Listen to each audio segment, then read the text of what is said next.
over to. As the show ends, that's where we'll be, and then the good times begin. Man. So I'm kind of glad that we got through some, the big picture stuff away from the field here before the show started. With mere minutes ago, we weren't entirely certain, but now we do. Now we know that the Big Ten will add Oregon and Washington. They are leaving the Pac-12. And good night, sweet prince, you say to the Pac-12. Man, that's hard to fathom. I'm just glad we weren't doing a morning drive radio show because the entirety of the content is dated. Yeah, would have changed. Yeah, already. Because people got played this morning. Lots of people. Yahoo Sports, The Athletic, ESPN, you name it. They got played. Well, and I guess to some degree, and I don't know really how, if you're trying to give an up to the minute, which is what the internet forces people to do. If you're trying to give an up to the minute explanation of what's happening, it is by definition a roller coaster. It's a changing, fluid situation. And I'm not trying to absolve anybody from, if they did something stupid, but I am saying it's like you're basically talking about a 108-year-old league dissolving before your eyes. It's kind of. It is hard to believe until it happens. Yeah. But I think Famel was the one that got brutalized, hammered the most. Because he said, this is going to happen. The Pac-12 is going to be saved, barring an 11th hour miracle. Well, hang on, man. And these are negotiations. Mm-hmm. I wouldn't say barring. I'd say in the event of this could all be undone. You probably want to word that a little stronger because this whole 100% it's going in this direction thing, this ain't the time for that. No. I think, listen, I'll start today's show with Florida State and what we saw yesterday, but there's not a bigger story in the world than where is it Florida State's going to be playing football and soon. And I think the other big news of the day is not just that the Pac-12 appears to be no more, and not just that it looks like Arizona is on its way to the Big 12, and that more dominoes continue to fall, which is all a good thing for Florida State if you're talking about the shifting landscape of college football and their efforts to get out from the ACC. But I think the bigger story in that regard is that it would appear, Tom, and I think because we're jaded, I've covered this program for 25 years. Obviously, you go back and you think about, and I'm just talking about professionally. I'm not talking about attending games as a child or going to school or anything. I'm just talking about since I've been covering them where I could talk to athletic directors, talk to coaches, talk to players, talk to people in the administration. We have watched many big moments whiffed upon, opportunities, and chances to change the fortunes of type stories come and go, and we've been left frustrated, jaded, to where you kind of the default oftentimes has been behind the scenes, quote, they're going to screw this up. That's kind of where we've been. Like if members of the press that have watched this and seen the internal workings and it's over many administrations and different people and that didn't go the way it should have. That kind of thing, right? That's how that's been described in the past. And I don't want to relitigate all that and no reason to. It would appear this time around that's not the case. It would appear this time around they are buttoned up. It would appear is the important part of that. It would appear. They could be loosey with the football. They could be. Yeah. It would appear that they had their ducks in a row. Yeah. And they're hunting for bear. They're not fooling around. This was, and we hoped that would be the case because, Tom, when your president reiterates what the board of trustees and the athletic director has said, and every board member then affirms that they believe that is the right tack to take to leave the ACC, you are at that point, that's a presentation. Okay, this is everybody on the same page. We're all in agreement that because of this would be the why, because of this, we need to go. Today, when you read the J.P. Morgan chase to explore how the school's athletic department could raise capital from institutional funds such as private equity story broke, that would be the how. Yeah. We just gave you the why. Here's the how, bitches. And meanwhile, what you're watching with North Carolina, the triangle in general, is a lot of frightened children say stupid things repeatedly. Athletic directors, their head in the ground. Foolish comment after foolish comment. Anonymous folks saying things like, Florida State better be careful. They could go the way of San Diego State. Are you insane, sir? So that's born out of fear. That's born out of desperation, frustration, anger. They're not operating from a good place at the ACC headquarters right now. This is sort of a, what do we do? We're effed sort of space that they find themselves in now. And what that produces is irrational comments like the ones we saw last night and some of the things we've heard people say out of the triangle covering other teams. It produces it's visceral. Like, these people are angry. I keep documenting this. It's amazing. It's personal to them. And Florida State just decides, if you're going to keep flapping your gums, we'll deliver you another signal. And another signal, and another. It's a straightforward, we've told you this is not acceptable. We can't abide by this. We're going to have to move. The retort initially, the anger and terse response was, well, then do it. Why don't you just do it? Stop talking about it. Oh, well, okay. Okay. We want to let you know. We could be quiet behind the scenes planning your demise, the assassination of the league, but we're letting you all know, and we have for a better part of a year. And there are plenty of theories as to why they would do that.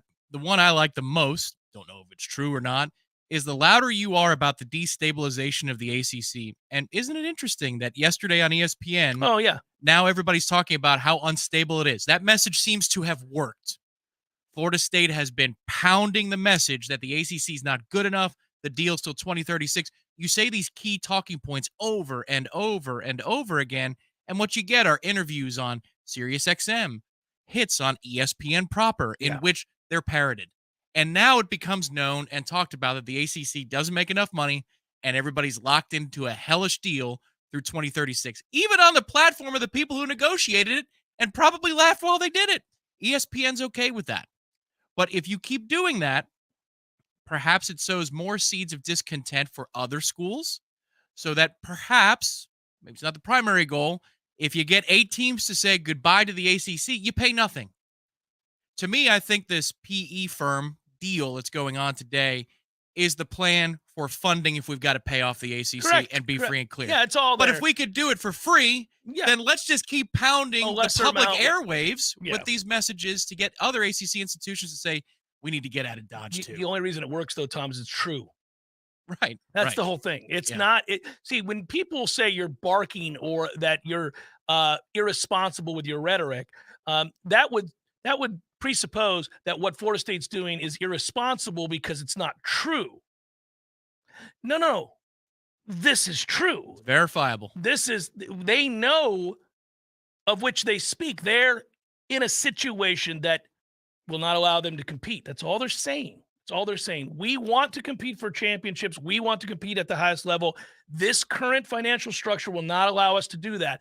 I don't blame you, Jim Phillips. I don't blame you and you and you and you and all of you that are so angry about this. We're just telling you this doesn't work for us. Now, if that makes you feel some kind of way, fine. That's on you. You go deal with that. You got some self-loathing to do. Go ahead. But we're going to handle this problem. And the board and everybody involved in this discussion has a fiduciary responsibility to Florida State. And they can only worry about Florida State, not North Carolina, not anybody else. Now, we're letting our brothers in the conference know this is not going to work, guys.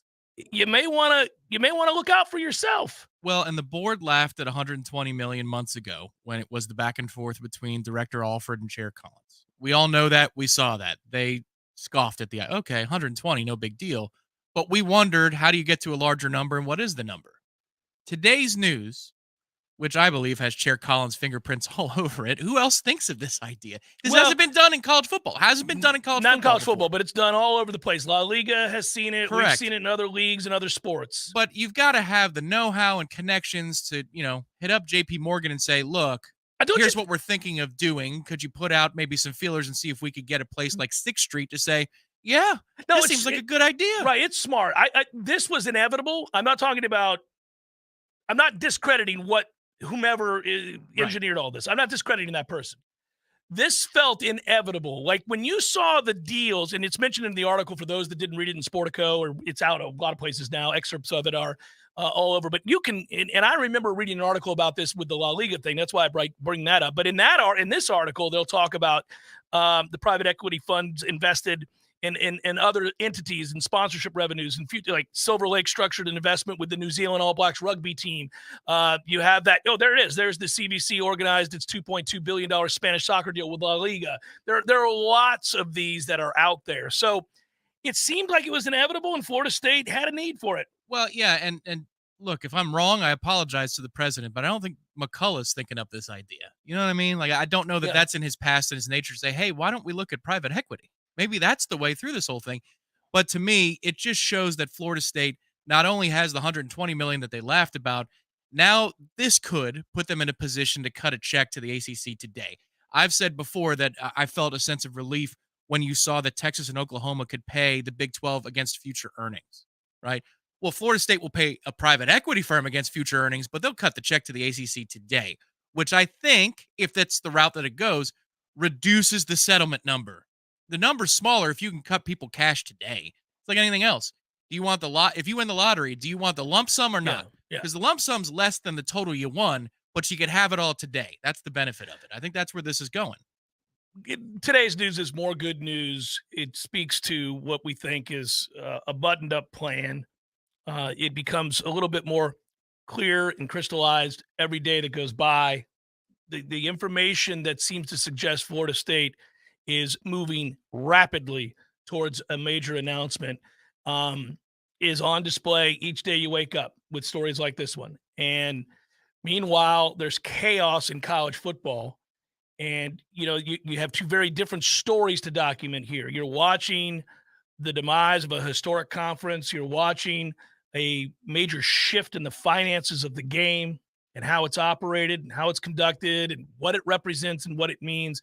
And they're very different discussions. I think we can all lament aspects of what's happened to college football over the last 10 years, most notably over the last 3 to 5 years. And as we sit here today, we watch now abandoned traditions and the shifting of programs that make very little sense for the league that they're going to be playing in based on geographic footprint. We can have that discussion and talk about how, I think I'm 52 years old. I think it's going to bother me certain aspects of this. But I'm also a realist. I also want what's best for Florida State. I'm also pragmatic. I'm also somebody who can observe these changing times. And I know that you have to change with them or you get passed over. And for Florida State, they had announced the intentions and the direction of the university long ago. When you look at the improvements to the stadium and you look at the investments in sport, in particular football, over the last 50 years, they told you what ring their hat was in. And this is where we've cast our die. This is where we're going, okay? So once you've done it as they have, and you've won 3 national titles, and you've All-Americans and Heisman Trophy winners and bowl victories, you've gone all in. You pushed your chips to the football table, the middle of that table long ago. There's no going back from that. So the second that became jeopardized, the second that Florida State began to realize that the very thing they've invested in for the last 5-6 decades is now in peril, meaning their ability to compete at the highest levels of the sport, the way they always have, is now in peril because of the shift in college football and the finances of college football and what's happened with the television networks and the growth of the SEC and the Big Ten and all these things. Some of these factors were out of Florida State's control. Some of these factors are things that we can deem to be negative for the game of college football. Either way, though, they happened. And you now have to do what's best for your university, what's best for your investment, what's best for you long term. And I find it fascinating that so many people outside of Florida State are angry about Florida State looking out for their best interest. And people are still so naive. So I'm driving in, and that's all anybody can talk about today on college radio. So again, I'm listening to National Sirius, and Matt Fortune is on with whoever the hosts are because they switch them out every day. And he says, well, I just find it interesting because I don't know that Florida State would have a landing spot. I mean, there's been no contact between Florida State and the SEC. That's a really weird thing to say.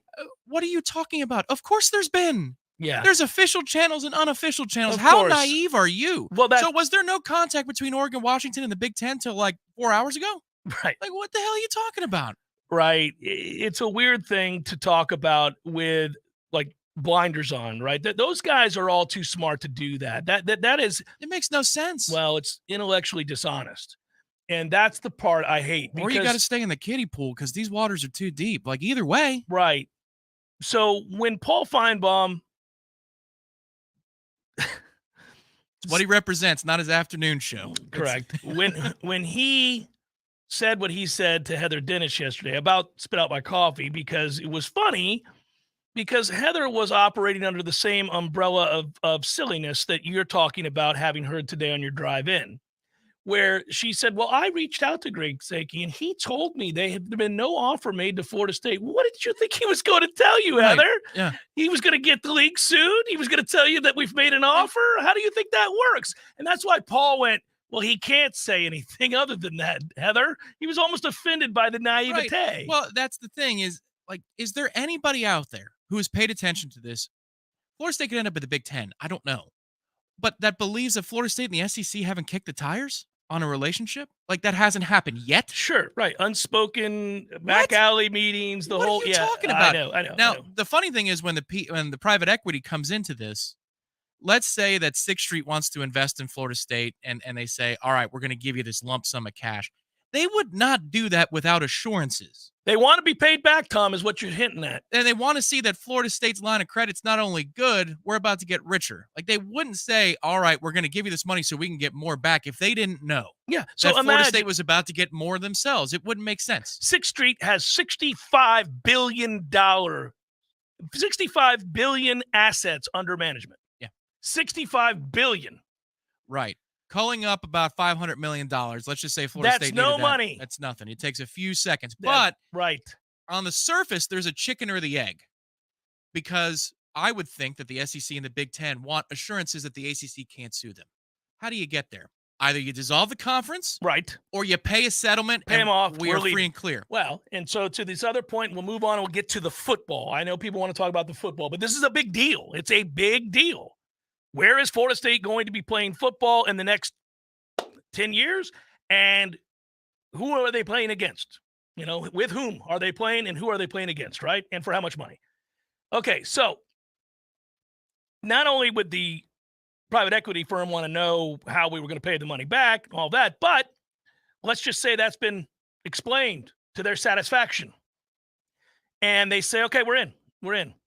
And we're in to the tune of what's it going to cost you to get the hell out of the ACC. All right, fine. Right.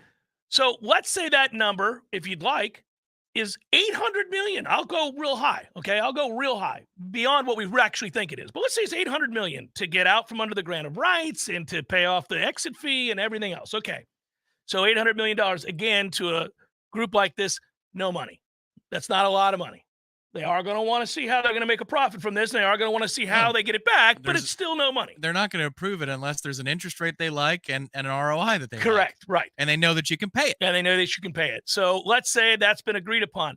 Well, as you and I talked about before we came on the air, having cash in hand at that point, because they gave you the money, is a game changer. It is now what you can go to the ACC and say, now look, this is the total cost. We both know we're not paying that. You want cash? You want your money now? Well, if you want your money now, the lump sum of which you referred, this is going to be $300 million. Yeah. $400 million. Now we're negotiating. Now, if you talk to me about $400 million, here it is in cash. Have a good one. Right. Deuces. So, and now you're out from under it, and whatever wink, wink, nod, nod offer you had behind the scenes, which allowed them to be willing to lend you the money, yes, comes to fruition, and it happens Simultaneously, nearly. Precisely. That's what's between the lines. The equity firm says, we're not going to give you this money unless you can prove you're going to the SEC or the Big Ten. The SEC or the Big Ten says, well, we're not going to invite you unless you don't have any liabilities with the ACC. Right. What needs to happen for this chicken and the egg to not be a chicken and the egg? Private equity funds can now buy passive minority stakes in every major U.S. league except the National Football League. College athletic departments also would be a new frontier. In a rare instance, Memphis Athletic Department took out a bank loan in 2020, and college deal-making giant Learfield is backed, by the way, by a pair of private equity funds. So let's not get in on the hypocrisy here now. It's time to get it on.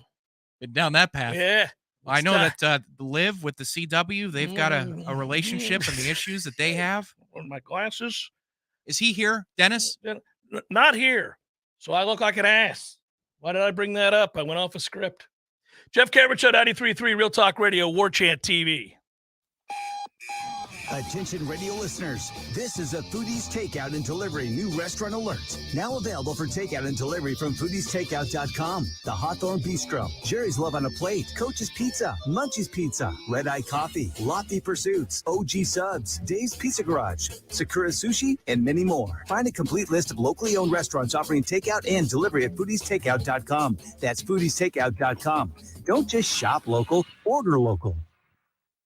Barry knows cool. He's keeping you comfortable. Barry knows cool. You can put him to the test. This is Tyler from Bear No Heating and Air. Now you can schedule an appointment or pay your bill from your mobile device. Any day, anytime, anywhere. Save big time in the new year and get $1,200 off select new units. Online at BearNoAC.com. Keeping you comfortable is what Barry does best. Florida license CAC 1816-186. If you've been considering getting a new hot tub or upgrading your existing hot tub, now's the absolute best time to do it. Hot Spring Spas has the jets on full blast, and the prices right now have never been hotter. You can find huge savings at Pinch a Penny Pools and Spas, and we mean huge. For a limited time, you can get up to $5,000 off in instant discounts and rebates, plus 60 months no interest financing for qualified buyers. You heard that right, $5,000 in discounts. And that's not all. When you buy a hot spring spa from Pinch a Penny Pools and Spas, you'll get a free consultation to determine the best placement in your yard for installation, a free accessory of your choice, and install can be completed in just a matter of days. It's the most aggressive rebate program that's ever been available to buyers from Hot Spring Spas. So stop by Pinch a Penny Pools and Spas on Greer Road today to check out their 12,000 square foot showroom with over 50 hot tubs on site. If you're ready to relax, Pinch a Penny Pools and Spas is ready to show you how. Power Mill Training Academy equips motivated athletes focused on baseball and softball with the specific tools to reach their true potential. Now, you'll read that if you go to their website, but I'm here to tell you that, look, whether it's your daughter wanting to play softball, your son wants to play baseball, or maybe they just want to have fun and get the most out of their abilities, and that's where Power Mill comes into play. They've got coaches and camps that teach for every level of play for your son or your daughter. To learn more, go to PowerMillSports.com.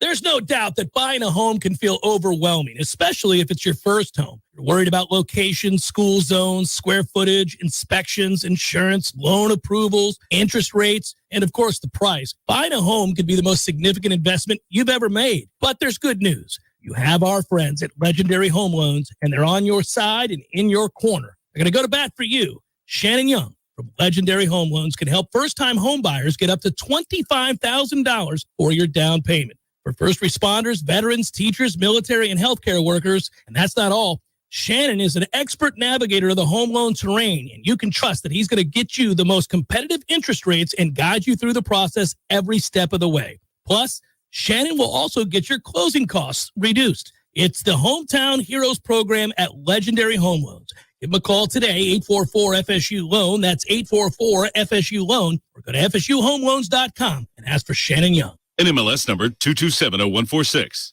We all want more energy, more strength, more results. Well, welcome to Orange Theory Fitness as you take a step towards feeling more alive today. Backed by science, Orange Theory's heart rate monitored workout is scientifically designed to keep heart rates in a target zone, spiking metabolism and increasing energy. Orange Theory Fitness is a one-of-a-kind group personal training workout resulting in more energy, visible toning, and extra calorie burn for up to 36 hours. Experience a more vibrant life today with Orange Theory Fitness. To find out more, go to orangetheoryfitness.com. Welcome back to the Jeff Cameron Show, sponsored by Legendary Home Loans, a mortgage experience designed around speed, simplicity, and customer service.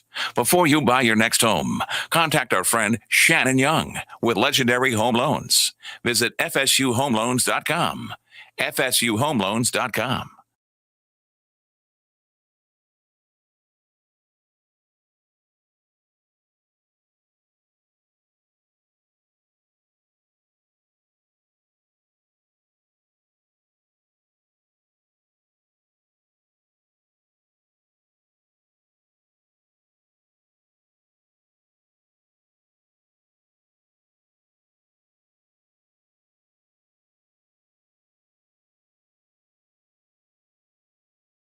I'll circle back if anything else comes up. If you guys have questions, feel free to fire them in the chat.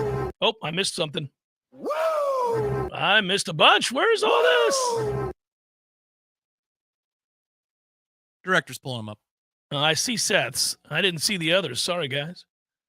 There's Marcus. Gentlemen, good day. Happy loosey-goosey libations Friday amongst all this conference realignment. Who is your character choice in Mario Kart? I'm typically the, I'm either the gorilla or It's Donkey Kong. I'm either Donkey Kong or I'm the, I don't remember their names. Who's got the big turtle with the spikes? Yeah, that's Bowser. Bowser. I like Bowser. Koopa. King Koopa. Yeah. I'm a Koopa Troopa or Luigi. I enjoy those two. I like Luigi too because he's funny every time he gets past or something. And Wario in the later years. But I started with Super Nintendo before Wario existed. Yeah. So Great game. Tried them all before. Seth writes, also love what Warchant gives us, best coverage and absolutely tuned in. You guys make being a Noel fan better. Thanks and go Noles. But he apparently had more than one of these, so go back to the other one. The funny news is both exciting and terrifying. Exciting because it shows leadership is willing to do what it takes. Terrifying because the strings attached don't seem insignificant. Exciting times, go Noles. Yeah, but it's better than getting a loan from the mob, Seth. You have your money, but hey, that's going to be tough. Define the mob anyway. I mean, what are we really talking about here? Would you rather have a structured settlement, so to speak, or payout with the ACC or a private equity firm? I'll take the firm. Yeah. This is I find it infinitely fascinating. As somebody said before, they think it's boring. I don't know how the hell you could think this is boring. It's only the future of college football and the future of Florida State football. And it's only going to happen once, like this. I mean, it's yeah. So, Jim writes, FSU made this announcement today about JP Morgan. I bet FSU is one of the few schools that can have JP invested in a large amount. Logo carries weight. Go Noles. Well, it certainly helps to matter. It certainly helps to be an asset. And Florida State is. And we were saying this over the last several days. They're going to find a landing spot, guys. That's not the problem. They're going to find a place to play football. They're going to be a wanted commodity. A lot of this is a lot to take in because it's happening all at once. But it's kind of followed a pretty predictable path over the last, year from Florida State's vantage point. And then if you look at college football across the country, you kind of see everybody has been talking about for a very long time the terrible plight that the Pac-12 was in. And we kept waiting on this TV deal. When are they going to announce their TV deal? When are they going to announce their partner? When are they going to announce? And the longer it went on, the more it felt like, oh, you guys are like in real trouble, real trouble. Not sort of this is a bad situation, but a like you may not exist anymore kind of trouble. Struggling. It felt very much like that. Struggling. And Joe Namath. That was something that night. Hi, Joe. Oh, I felt so bad, man. Struggling. And now our girl's gone. She I was know. part of the cuts. You can't cut her. Susie's been hot for 40 years, it feels like. Maybe she can run the desk for the new and improved Big Ten network featuring Florida State. Oh, man. Yeah, that was something. Struggling they were. Pac-12, and now we know just to what degree. And as that played out, you were assured that more dominoes were to fall. That's all that was. I don't think people understood in the national media how big of a deal it was when the best that they could get was a subscription-based, incentive-laden payout versus a flat fee. That was a toughie. That was a toughie, Tom. When I read that, I went, ooh, that's a... Ooh. Nobody was really freaking out about it. All they were focusing on was that Apple wanted to get involved. Yeah, they want to get involved at 25 cents in the dollar. But,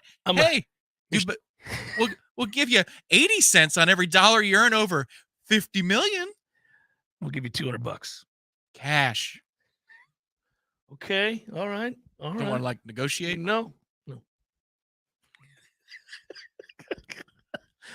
Didn't he come in with like $5,000 or $10,000? He said he would do it for $10,000. $10,000. He's like, I'm gonna give you $200 cash. The look on his face is so good. And he asked for a deal sweetener, and that we can't repeat. Yeah. Oh, that is too good. All time good. Back to practice.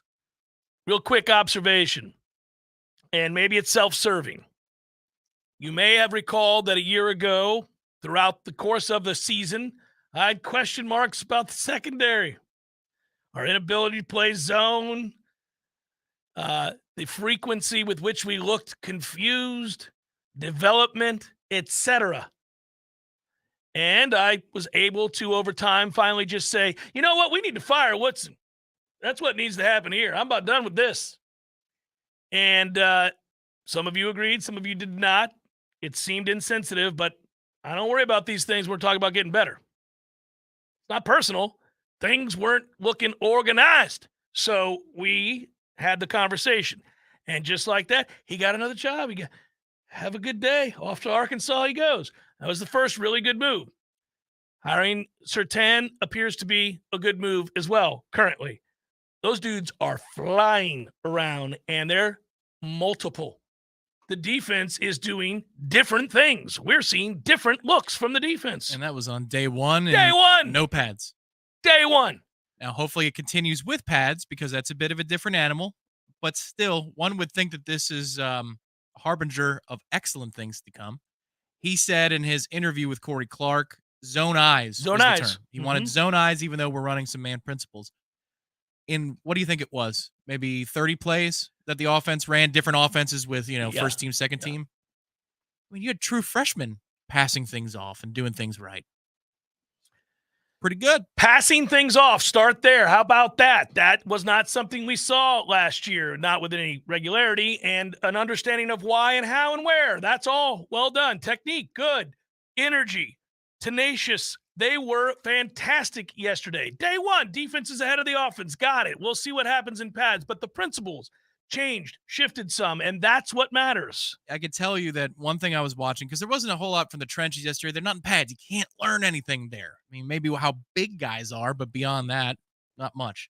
So I was focusing on receiver versus defensive back in 11 on 11. Mm-hmm.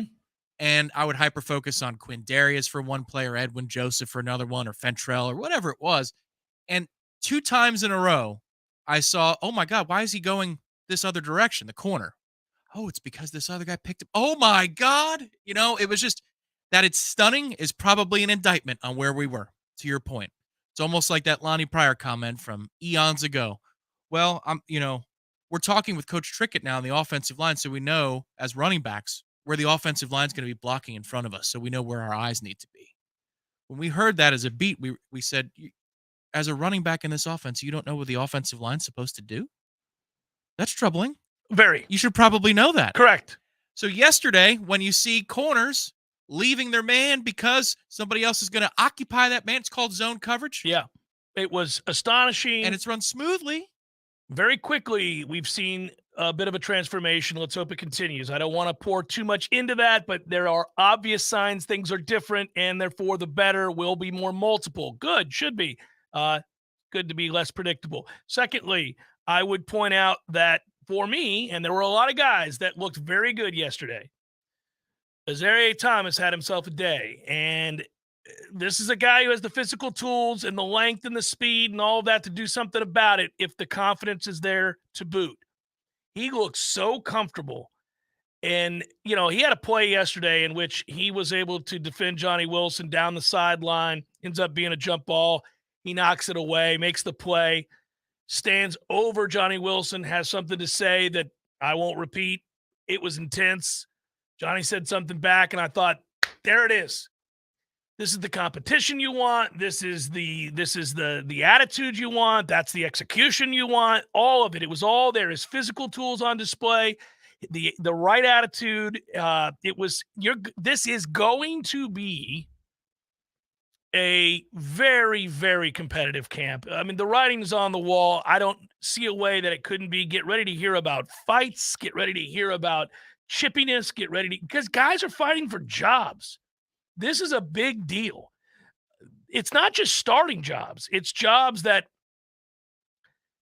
if I'm not the starter, I'm going to get this many reps on a really good team. It's a chance to really showcase your skills against an LSU, against a Clemson right out the gates. These guys want to be on the field. You didn't come here to sit. So this is the level of competition being ratcheted up with a better caliber of athlete. Now you look like programs of the past, national championship contenders that had great starters, but players that you were really excited to see as they aged in this program, as they got to year 2 and year 3, and they pushed those starters. This is where you want to see Florida State at on an annual basis. And that's where Georgia's at. That's where national championship programs are at. Their players have to fight like hell every day to get better, or they'll get passed. And Florida State has that at most of their positions. Not all. This is still a work in progress, but they are much closer to being that kind of a program than they've been in the last 6 years. I thought it was good that we were on separate sides of the field. I don't know that we meant to do that, but yesterday, for much of what they were doing in 11-on-11, we were on opposite sides. So you saw AZ Thomas, for example. I didn't see very much of him. Yeah, he was great. I was watching some of the line yesterday as they were going through early drills, too, just to see how Atkins was coaching them up, maybe where they were going to slot some of the guys this year, first team, second team. You got to see Edwin, though, a little bit more than I did, I think. Edwin Joseph was on my side of the field. Good, yeah. And this is the continuation of an eye-opening crop of defensive backs from the spring, early enrollees. KJ Kirkland, Quindarius Jones. We were very impressed with how they looked coming out of high school physically. Yeah. Edwin Joseph is another. Jabril Rawls, I saw him as well. Quite another. Large, talented body. Barker. Yep. You saw more of him, Ashland Barker, than I did. I like him a lot. 6'3", long, physically put together. Yeah. Conrad Hussey. Didn't see a ton of him. No. I don't know that there was much that he had to do yesterday, just in terms of the way the plays broke out. But Conrad Hussey was thought to be, the moment that he signed at Florida State, maybe a candidate to plug and play or be in a 2-deep rotation at safety. But it's just the class of, and the caliber is probably the better way because the class is every year, but the caliber of defensive back that they're bringing in out of high school right now, night and day. Night and day. Yeah, they're recruiting really well, and now they're coaching them up too. So that's good. Let's keep that rolling, man. I think they have an opportunity to do big things. They're going to need to get to where they want to go. That defense has to take a big step forward. It looks like it may very well do it. Let's see.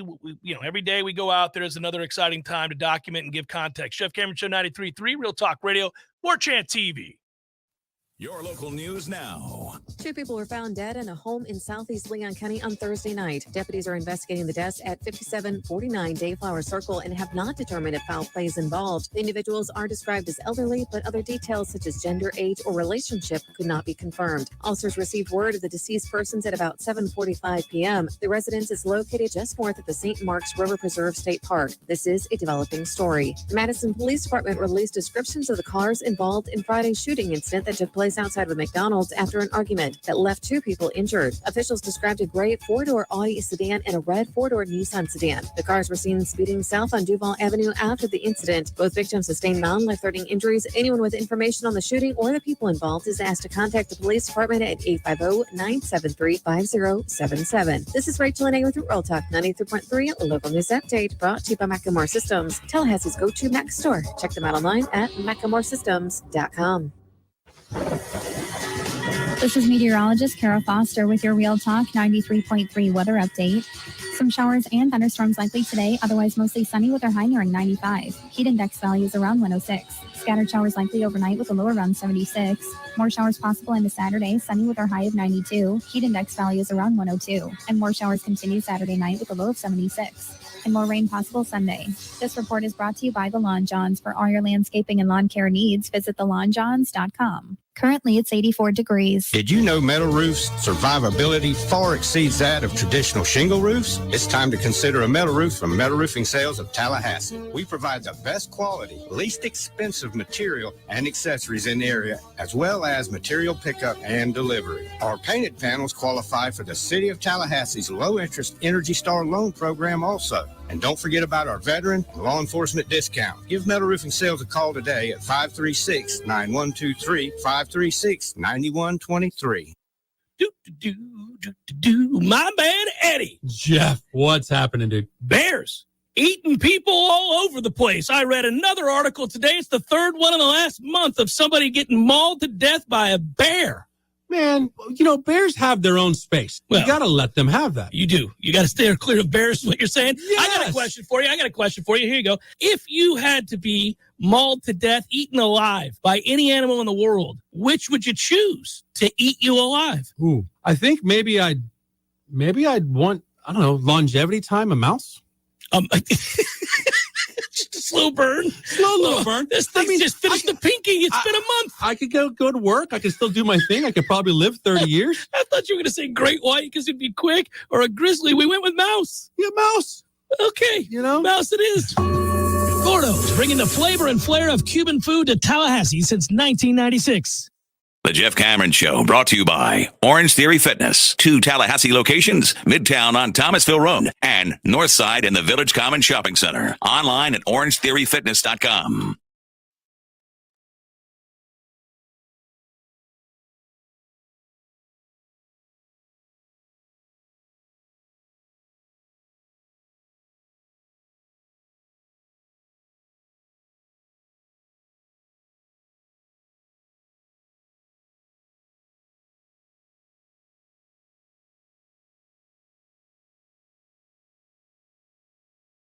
And making it possible for anybody who wants to jump on board the great product that is Warchant.com. Come on, man. Throw it on up there. Let everybody see it.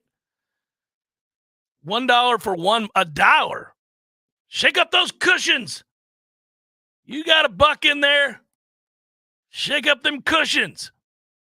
25% off annual subscription. Okay, there it is again.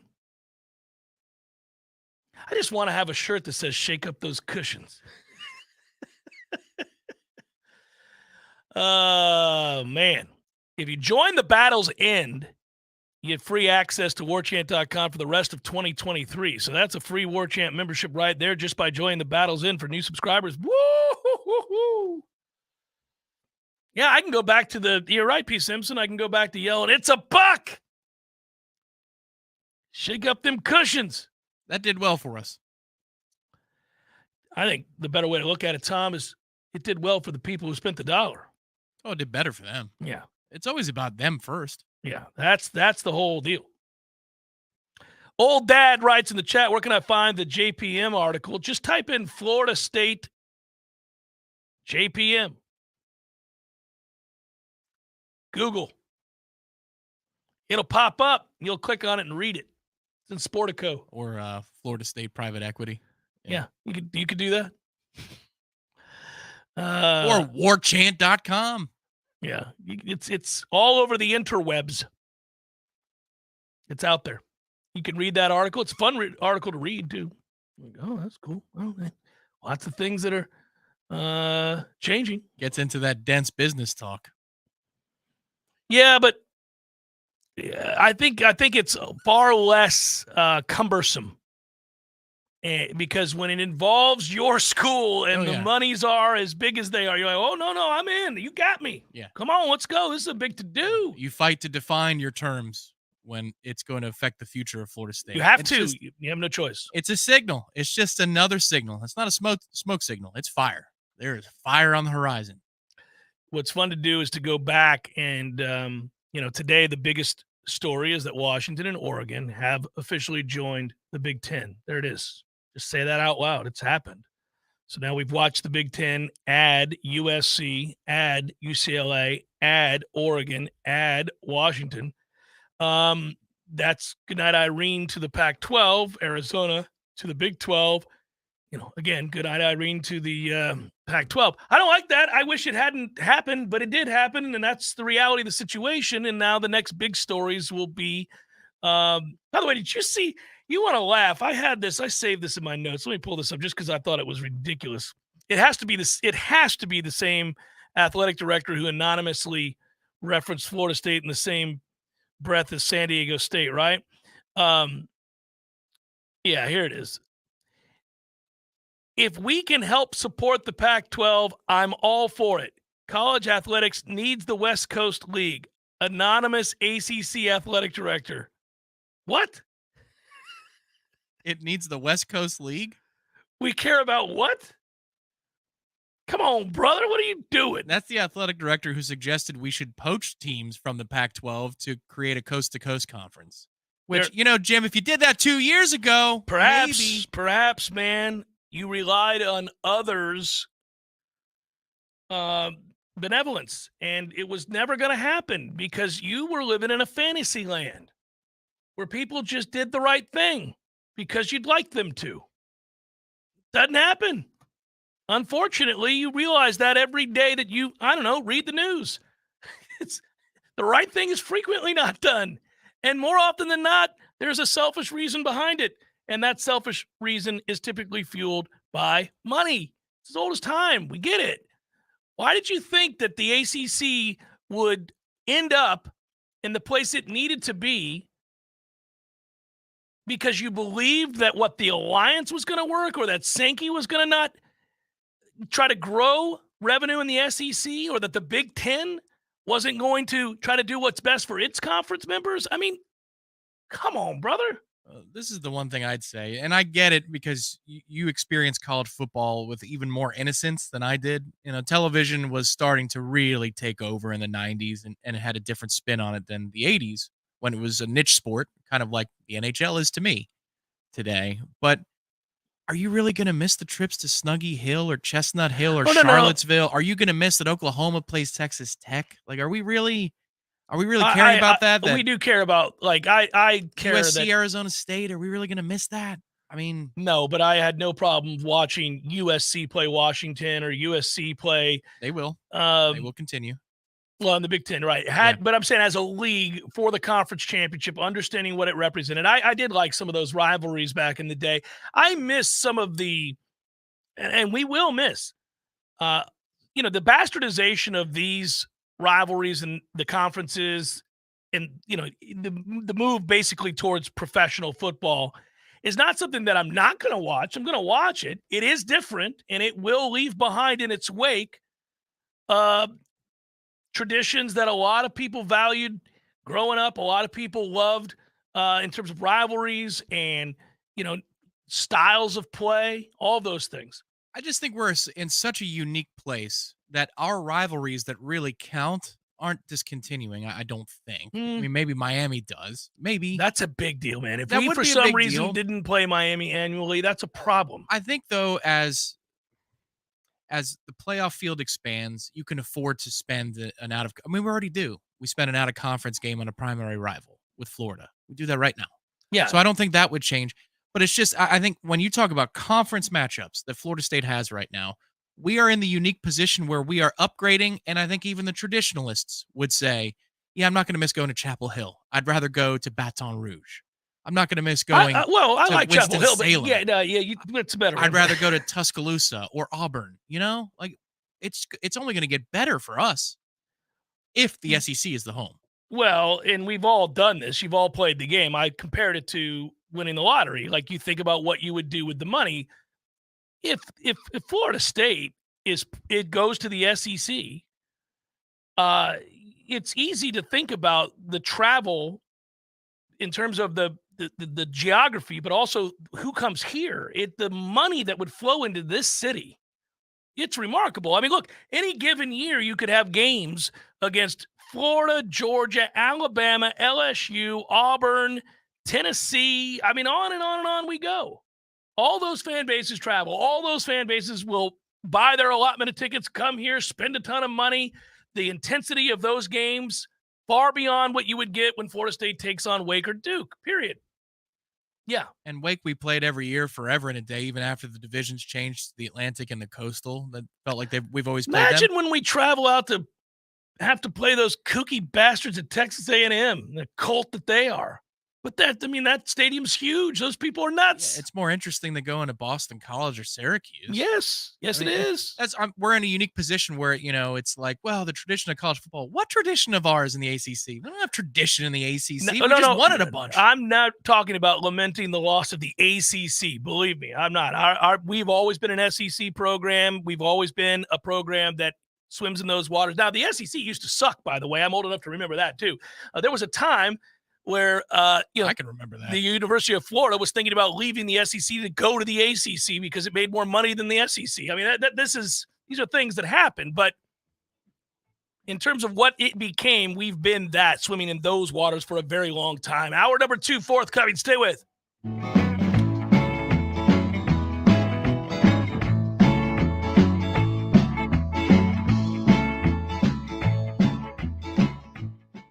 Zaxby's new chicken bacon. Ranch chicken ranch.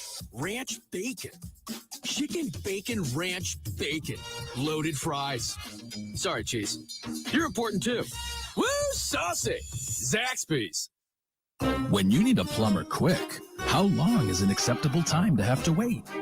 Yeah, hey, it's the Millers again. Just calling you about our little plumbing problem. 2 hours? Hey, we were hoping you can get here soon because the water is getting really bad. I mean, please hurry. 4 hours? I know you said you were on your way, but, honey, tell the kids to tread water. 8 hours? Don't worry about us. We're fine. At M&L Plumbing, you'll never have to wait long for quality, dependable service, right when you need it. At M&L Plumbing, we listen to our customers, and our qualified technicians aim to achieve 100% customer satisfaction. So the next time you need plumbing work or repairs, think of the name M&L Plumbing, your local plumbing experts, commercial or residential. Give us a call, 850-575-9393, or visit us online at mndlplumbing.com. M&L Plumbing, for all of your plumbing needs.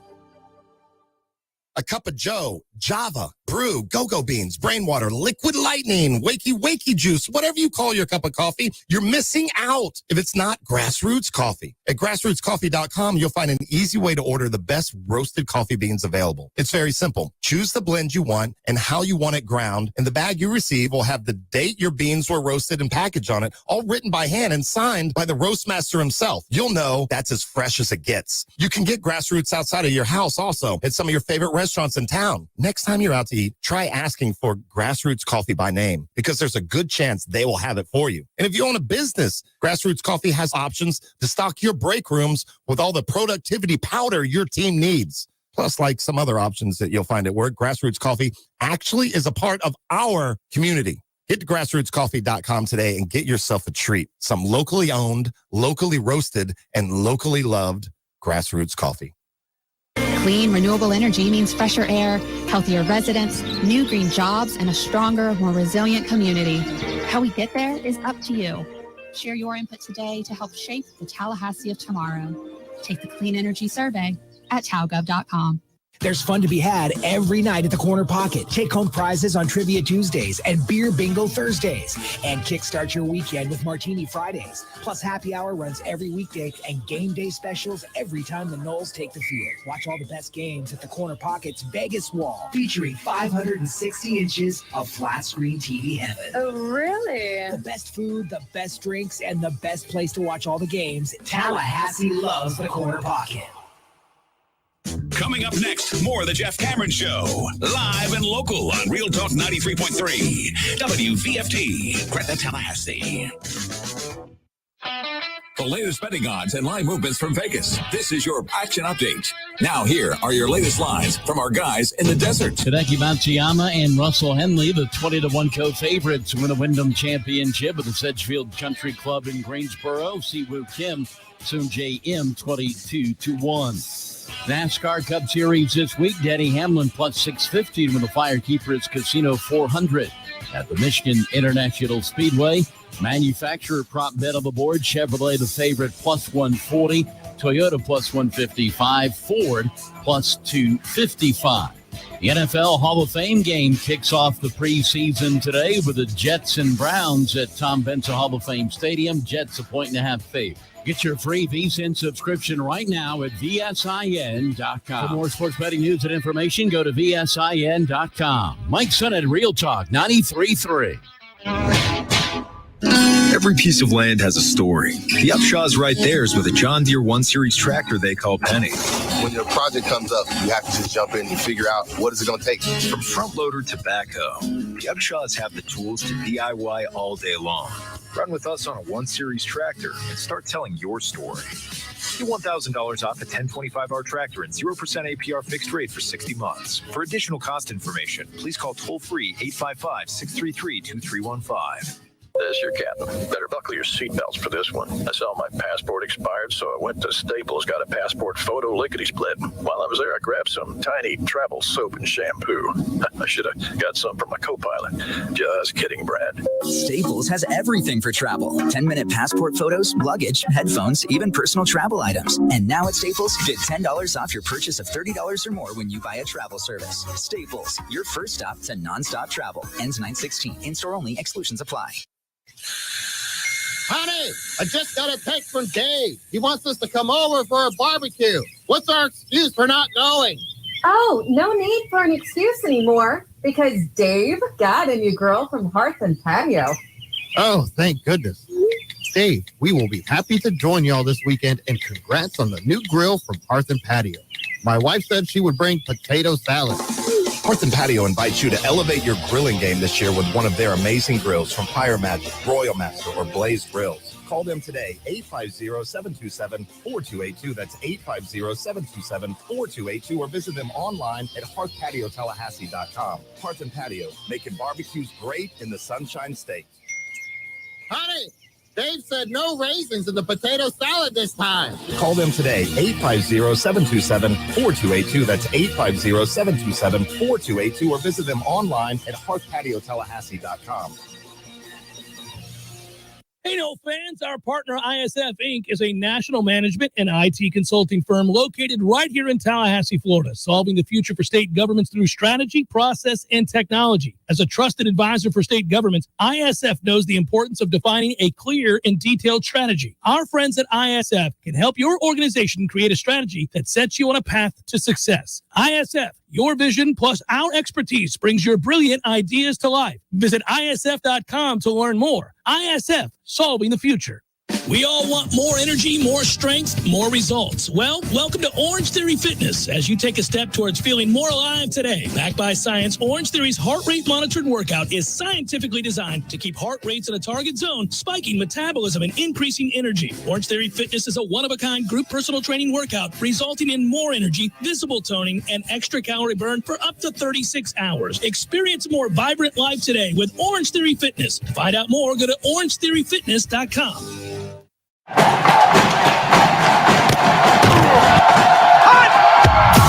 Broadcasting live from Florida's capital city, this is the Jeff Cameron Show, brought to you by Orange Theory Fitness on Real Talk 93.3. Now, stop what you're doing and listen closely. It's time for the Jeff Cameron Show in 5, 4, 3, 2, 1.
That's the clue to the proper media that we're allowed to walk in and watch them go through stretch and then the certain amount of periods that we can. Right.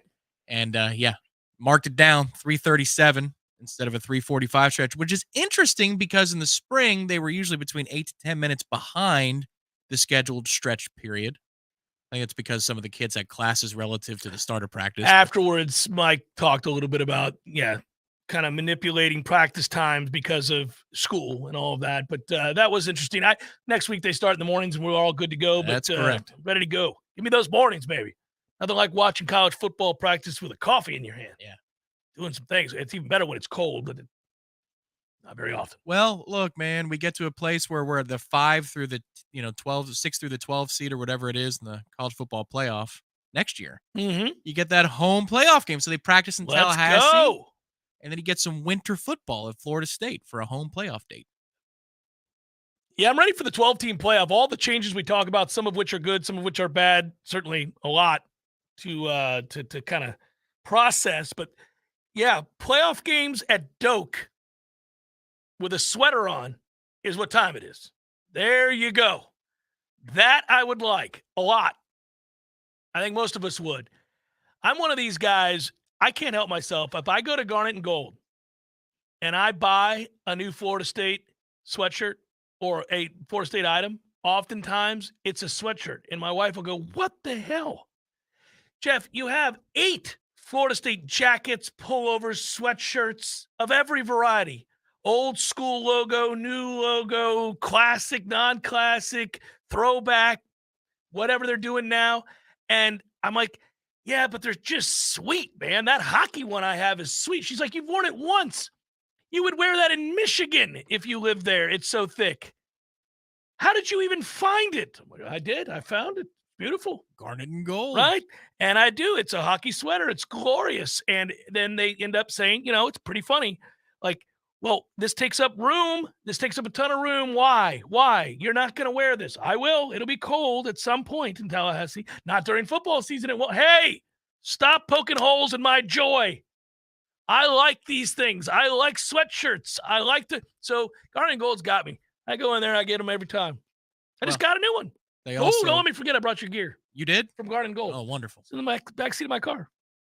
I was actually going to sport that today if you had it because, Fridays we like to sport some of the gear that we get from Garnet and Gold, but we got practice. It's hard. You can't be wearing that into practice. Well, that is the hard part. We're not. Yeah, no. I mean, I could hold it up or something and show everybody, but we're really not supposed to do that in practice. So, yeah. We don't know what the rollout is going to be just yet for this month's Warchant Day because it's going to be different gear every time.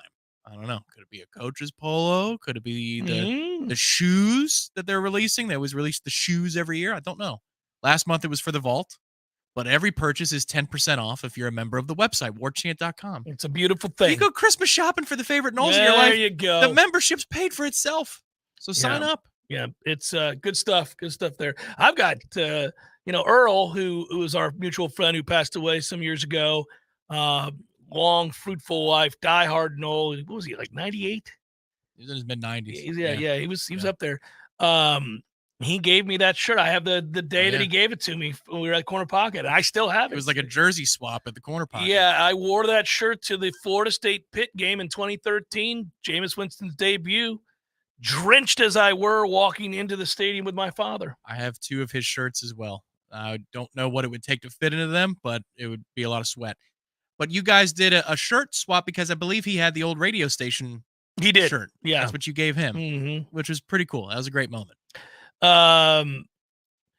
So today was a big news day regarding the Big Ten, the demise of the Pac-12.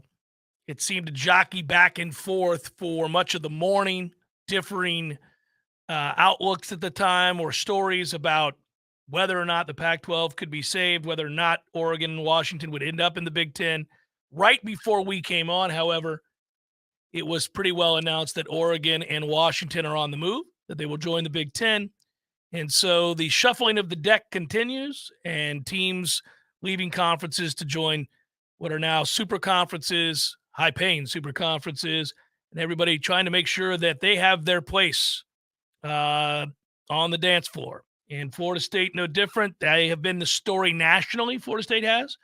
That has been very purposeful From a Florida State standpoint, over the last week, it's grown louder and louder, sort of a crescendo yesterday, with this being a lead topic on the shows that, cover athletics, whether it be college football or just sports in general, whether it's ESPN, Fox. I saw it everywhere. It was all over SiriusXM, did some hits, talked about that. I talked with EJ Manuel yesterday.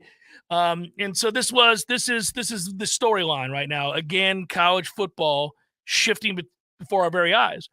It became even bigger today when we found out that Florida State is speaking with a private equity group that may be able to help out in this situation. And so that spoke to what I described as the how. We've talked about the whys for a while now. The whys that Florida State would need to leave. Why do they need to be this vocal? Why do they need to tell everybody their intention to leave the ACC? Or it certainly seems it was going that way. And now you might see some of the hows, the avenues by which Florida State can get this done. Yeah, the question about the private equity firm is pretty simple. Is it all for a relationship that allows Florida State to have a lump sum of on-hand cash that they can use to say goodbye to the ACC right here, right now? And by that, I mean in whatever short-term window you want to look at from a business standpoint. Or is it about a long-term financial relationship with said firm, and Florida State then has this extra source of revenue that continues for a long time? And are we blazing a trail that other college institutions and athletic departments are going to follow? Or is it both? I mean, I think the primary function, though, would be to prove to the ACC that, oh, you don't think we got the cash? Well, we got the cash. Yeah, we are not bluffing here. We're going to leave, man. One way or another, we're going to leave. We'll leak it through Sportico. And you know what? CNBC picked it up already. So we're going to leak it through all of these major news agencies. CBS has picked it up. CNBC. Yeah. Right. It's all there. The financial channels now have it. That Yeah. JP Morgan's working with Florida State to secure private equity for Florida State, and 6th Street is the leading candidate in the clubhouse. I don't think that's a finalized deal.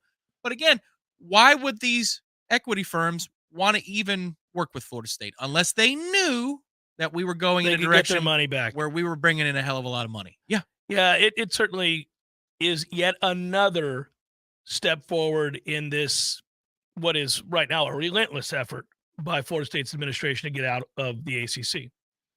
And, of course, that has people reacting many different ways. Some of it has been fun to watch from a distance. It is, folks losing their mind. I said it yesterday. There have been some otherwise really smart people who have revealed themselves to be interesting, fun to talk to at various ACC kickoffs that we've attended. And, I mean, meltdown after meltdown on Twitter. It's hilarious. What's interesting to me, yes, that is the fun part. That's not even interesting. That's just fun. It's strange to me. It's very personal, yeah.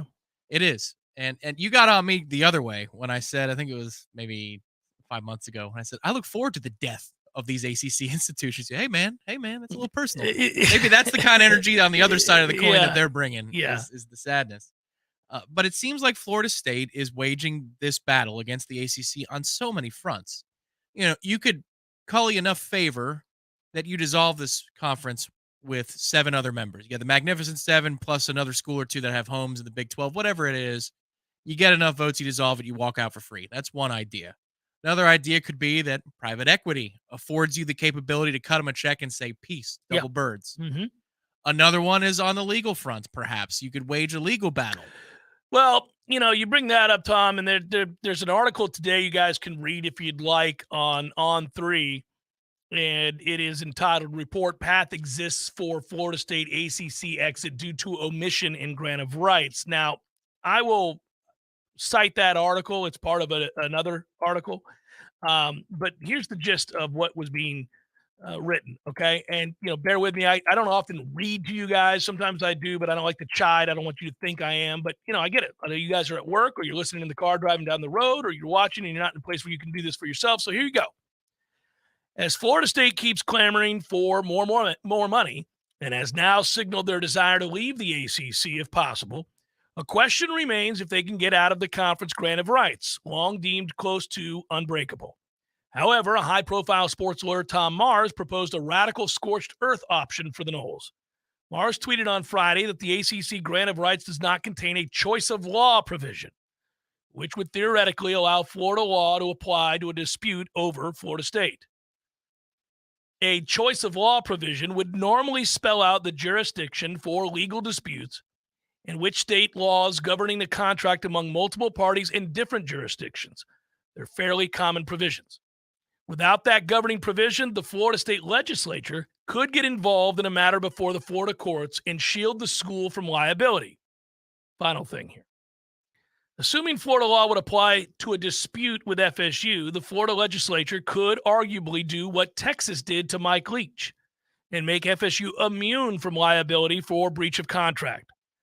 As Mars alluded to, it would mimic a strategy that Texas Tech used more than a decade ago to protect the school from liability, with the state claiming sovereign immunity to avoid paying Leach. It's a bold, meta-level strategy for the Noles, circumventing the grant of rights by effectively having their state representatives and senators put up a liability shield for them. But with the seeming determination of Florida State to bail from the ACC for greener pastures, it might be a gambit the Seminoles leadership endorses.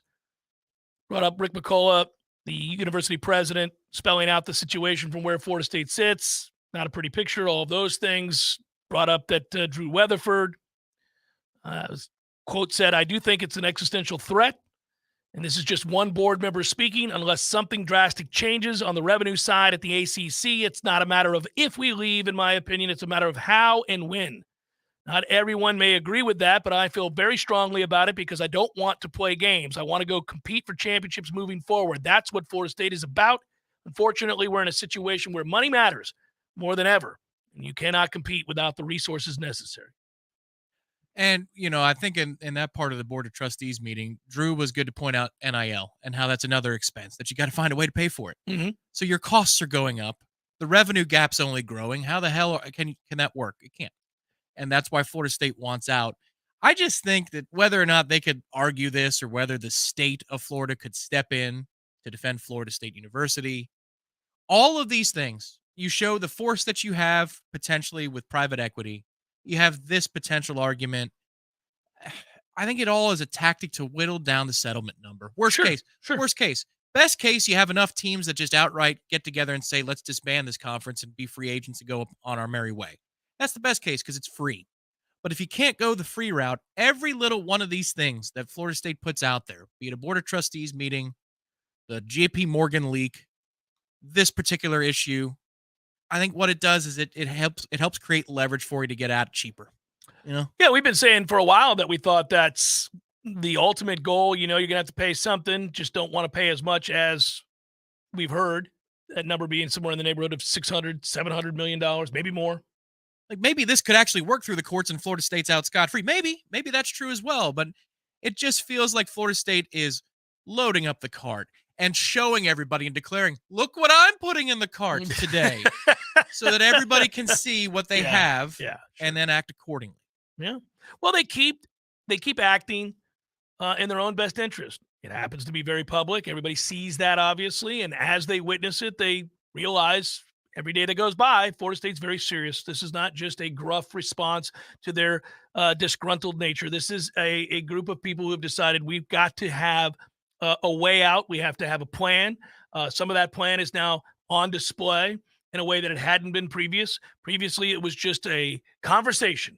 Now you see actionable movements and or efforts, and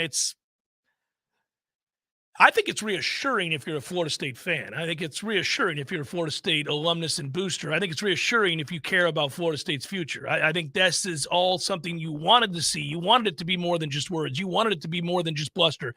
You didn't want it to just be, as the others in the conference who are upset at Florida State have called it, barking. You wanted it to have substance. And it does appear now that Florida State, somebody right at the beginning of the show said it looks like he was playing checkers. No, chess. You meant chess, not checkers. Looks like we're playing chess, not checkers. It looks like. And I think most of the fan base in the last week or two, if they weren't on board that Florida State could actually leave, I think it swayed 85%, I don't know, it's a raw estimate, of people to say, oh, man, well, they couldn't possibly be talking this tough if they weren't willing to act right now. Well, you can't walk it back, A. There's no coming back from this. You've told everybody who would listen that you want out and that you're efforting to do so, and, that this is what is the plan of attack. And it's not a board post. You went on an official forum. Yes. You came on Warchant TV and then you went on your Board of Trustees meeting and did the same thing. So now you're on the record. Now, if we get to August 16th and nothing happens, that's their own issue. Well, I don't know that it will or will not on August the 16th in terms of an official announcement and here's where we're going to go and this is how it's going to be done. They don't have to do that per se, although if they declare to the ACC that they're leaving, everybody will know. That has to be on the public record. Somebody will have it. You can't do that in a clandestine fashion. After all of this, you better take a vote publicly after all of this. They may not, by the way, they may not even wait to the 16th. Oh, that's all I'm saying is if we get there and nothing happens, and nothing has happened, that would be awfully strange, given all of the measures that they've taken to start this and continue to take. And continue to take on a daily basis. I mean, they did it a few months ago, but basically when the clock struck August 1st, they've gone nuts. Absolutely nuts. Think the defense dominates today? Probably should. Yeah, always early. Again, they're not pads. You have to be at a place where it's sort of, all right, he looks good. He reported in shape. He's bigger than I thought he was. He's stronger. He's faster. All those things matter. We take those observations in and have the conversation. Can't learn a ton yet. Yesterday we did learn that this secondary was ready to go. They were pumped for yesterday's practice. They carried the day. They had the best day of any of the segment groups. We're not going to be able to really judge the offensive and defensive lines until they put pads on. There's nothing you can really do there. What was, in your opinion, because again, we were on different sides of the field, the best throw of the day? Who made the best throw of the day? Oh, the kid, the freshman. Brock Glenn. Yeah, Brock Glenn. I agree. To Jackson West. Jackson West made a play, everybody. It happened. And I was on the opposite sideline from where it happened, but when I saw him catch it, turn the corner, and get down the field, I went, is that Jackson West? Yep. Did Jackson West just make a play out here on the plains? Holy moly, it's this first play he's ever made. So that throw was a very tiny window. It just happened to be coming in my direction, almost like when we were watching the R.J. Barrett 3 at the buzzer for Duke. It was just right in that direction, so I could get a sense of the window, the depth. It's impressive. But then as Jackson turns up the field and goes. You saw speed. He looked like he was an athlete. So Norvell's going nuts, shouting very much in favor of Jackson West. He's thrilled for him. Colorful language throughout. Slaps the hell out of Jackson West's hand as he comes back to the huddle. And God, you exist. He has this rage look of happiness in his eyes. I mean, it's like when he looked at Tate, but in a positive way. And we met eyes. And then he kind of snapped out of it. He's like, ooh, okay. Back in. Let's get to it. He was so fired up. Then he looked at a media member. He's like, all right, I got to get back to it. I got to tell you, I was elated. Ira was teasing me. He's like, that's your boy Jackson West. Man, I've been waiting on that since he committed. I hear you in the chat, Ryan. Well done. I ain't got nothing else. Jeff Cameron Show, 93.3 Real Talk Radio, Warchant TV. Attention radio listeners, this is a Foodies Takeout and Delivery new restaurant alert.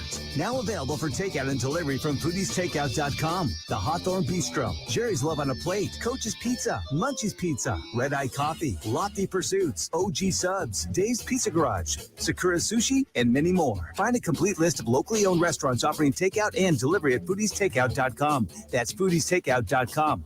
Don't just shop local, order local. T-Spark Enterprises, roofing and construction services. T-Spark, T-SparkConstruction.com. We conquer all peaks, we fix those darn leaks. Call 850-766-1340. T-Spark Enterprises, roofing and construction services. T-Spark. TSparkConstruction.com. License number CCC 1331204.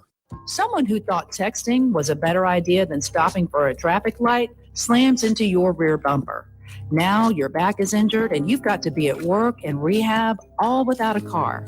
I'm Dana Brooks of Basic Brooks Law Offices, and we hear stories like this every day. You shouldn't pay for someone else's mistake. Call us at 850-777-7777, and we'll make sure you come back stronger. Wooden Glass has been taking care of families since 1945. Experienced, reliable professionals who offer only the best, like Wooden's top-of-the-line bath enclosures. Eye-catching storefronts are a specialty at Wooden Glass, and they provide precise installation. Wooden Glass, Tallahassee's first family in glass. Online at woodenglass.com. Call 850-222-5781. If you've been considering getting a new hot tub or upgrading your existing hot tub, now's the absolute best time to do it. Hot Spring Spas has the jets on full blast, and the prices right now have never been hotter. You can find huge savings at Pinch a Penny Pools and Spas, and we mean huge. For a limited time, you can get up to $5,000 off in instant discounts and rebates, plus 60 months no interest financing for qualified buyers. You heard that right, $5,000 in discounts. And that's not all. When you buy a hot spring spa from Pinch a Penny Pools and Spas, you'll get a free consultation to determine the best placement in your yard for installation, a free accessory of your choice, and install can be completed in just a matter of days. It's the most aggressive rebate program that's ever been available to buyers from Hot Spring Spas. So stop by Pinch a Penny Pools and Spas on Greer Road today to check out their 12,000 square foot showroom with over 50 hot tubs on site. If you're ready to relax, Pinch a Penny Pools and Spas is ready to show you how.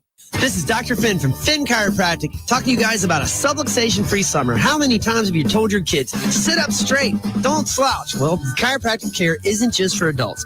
The problems in your spine can start at an early age. So while school is out for the summer, we're offering our phenomenal health exam for just $47. Avoid a subluxation and bring in the kids. Give us a call, 386-7700 or finchiro.com. That's FENNCHIRO.com.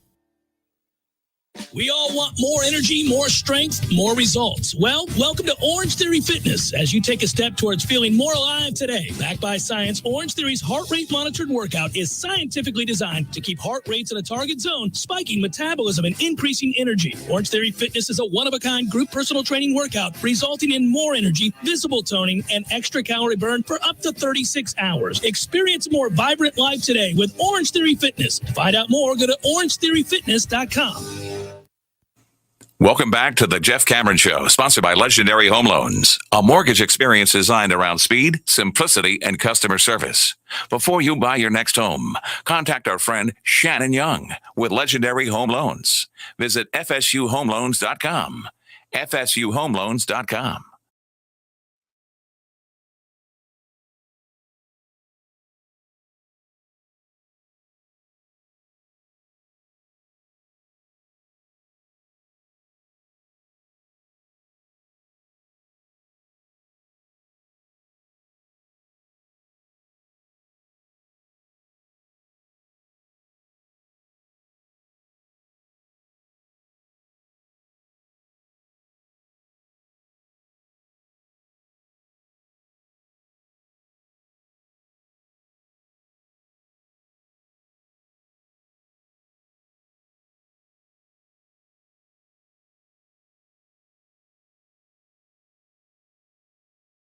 Pinch a Penny saving you all kinds of money on a big ass tub.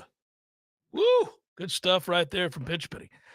For a limited time only, you can get discounts and rebates up to $5,000 plus 0% financing for 60 months, plural.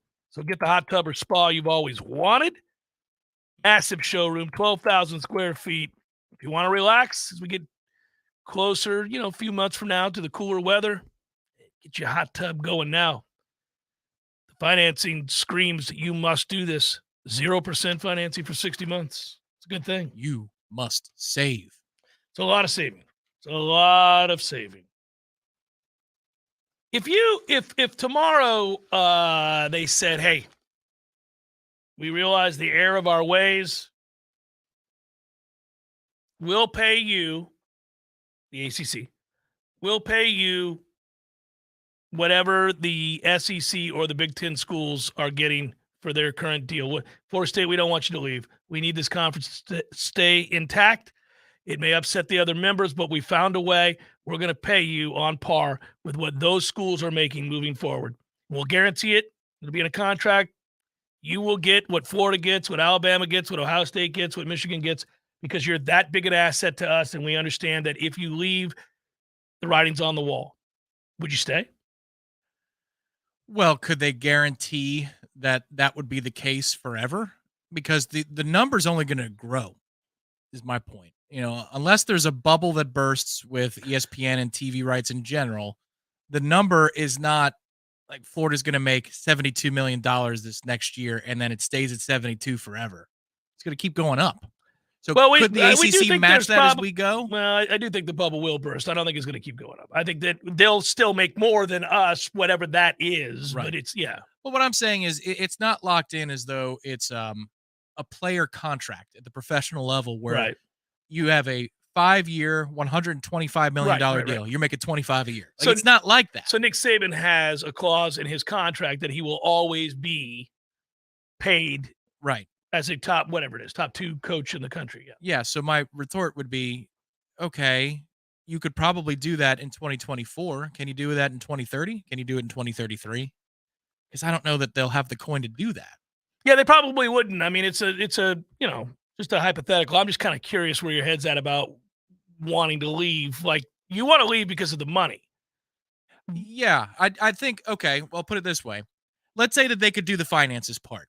Yeah, they came up with it. They called called hurdle. They called and said, "You called our bluff, and we realize it now. We're in."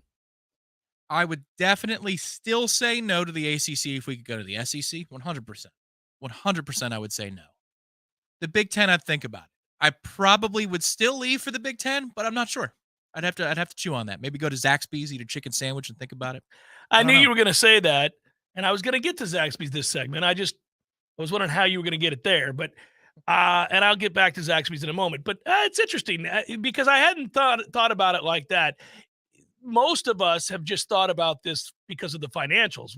And also we feel, a certain way about the ACC and the way we've been treated in the ACC and the way that the other schools feel about us. Is the tide rising in the ACC, though? You know what I mean? Independent of the size of our yacht? No, and it won't. In the SEC, would it? I think so.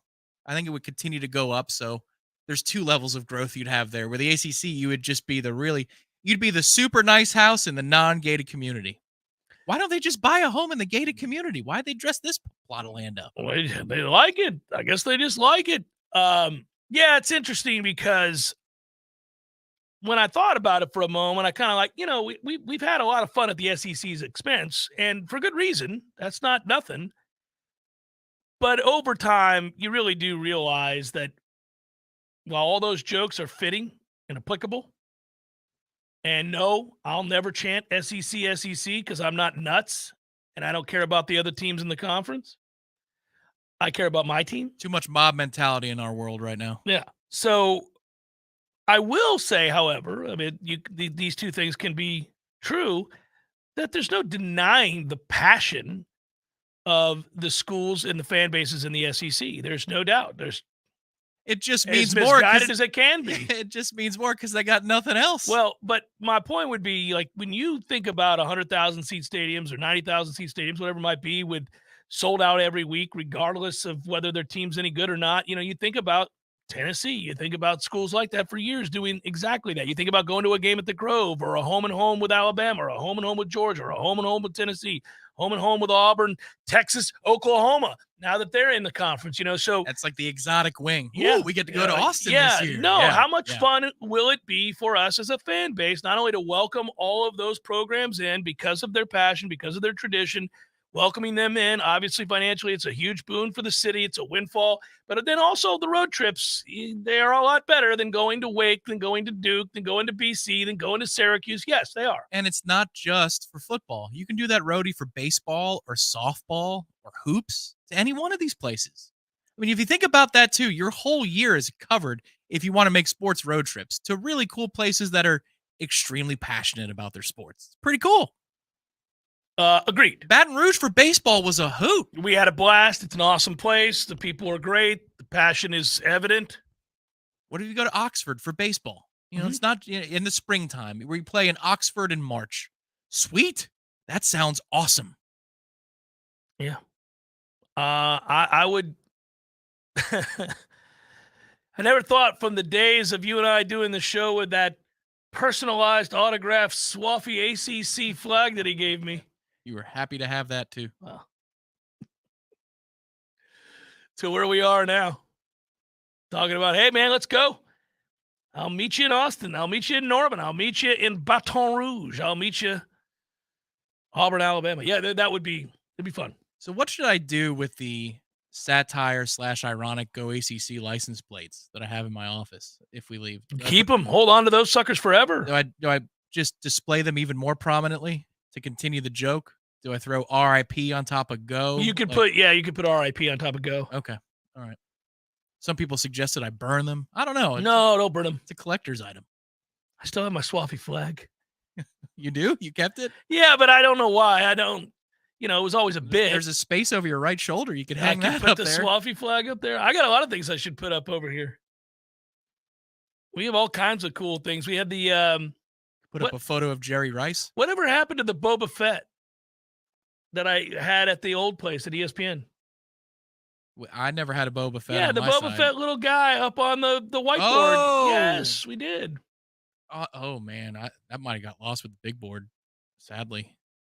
Damn it, man. I had to go in the dead of night to salvage your Mets thing that one day. Yeah, I know. Our pal Pete still has it, maybe. Or maybe finally threw it out. That's almost 2 years. That is 2 years ago now. But every time you play the game in your head and you say, all right, I'm buying season tickets. Like you're a fan listening to this show and you're an alumnus and a supporter, whatever you are, and you say to yourself, okay, I'm buying season tickets for Florida State. You have to admit it's a different talking point and ball game and imagination exercise, thought exercise where you say, man, this year coming into Doak, we've got Georgia, we've got Alabama, we've got Auburn, we've got Tennessee, we've got Florida again. We've got, that is fun. That is fun to think about. And then when you look at the road trips. The one bad thing, those flights to Atlanta out of our airport, going to be like $1,200 a pop. Because we're using that airport all the damn time now. All the time. Man. The the airport discussions only serves to ignite the rage from within. Maybe it could help the airport in the long run. Yeah. I don't know. I think the Big Ten actually might help the airport situation more than the SEC would. Nothing has helped the airport situation, much to my chagrin, for a very, very, very, very, very, very long time. And it's maddening.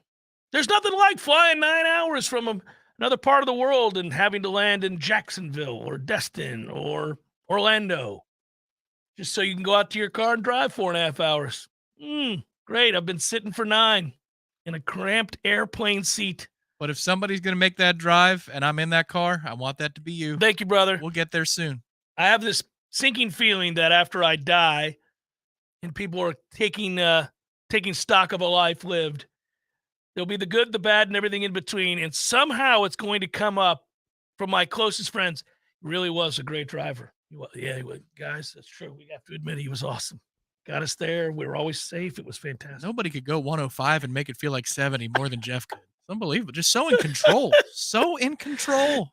This is funny. My wife gets upset about this. She's like, you're going too fast. I'm like, yeah, you don't say that when we get there at 3.5 hours instead of 4.5, do you? No, I like that part. Well, there you go. There you go. These are the risks we take. Jeff Cameron Show, 93.3 Real Talk Radio, Warchant TV.